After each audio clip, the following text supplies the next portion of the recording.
Komið sæl, ég heiti Sigurður Ásgeirsson og er framkvæmdastjóri Ísorku sem sérhæfir sig í öllu sem tengist hleðslu rafbíla.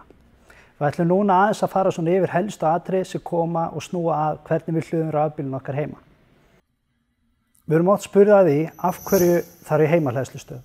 Ástæðan er fyrst og fremst svo að þetta snýst að hlaða rafbílinn sinn með öruggum hætti þannig að við bæði getum notið alls hins besta sem rafbílinn hefur upp á að bjóða, þannig að við hlöðum hann bæði hraðar og örugglega á réttri heimahleðslustöð.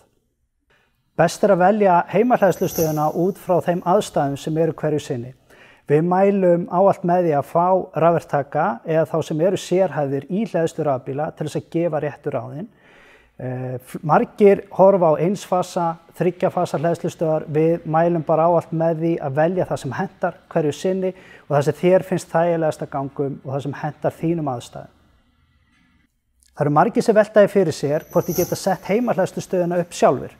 Svarið við því er einfalt, það þarf löggildan rafverktaka og það þarf að tilkynna uppsetninguna til Húsnæðis- og mannvirkjastofnunar. Það er varasamt að hlaða rafbílinn sinn á hefðbundinni innstungu. Ástæðan fyrir því er að hún er ekki gerð fyrir hleðslu rafbíla, sér í lagi það samtíma álag sem því fylgir.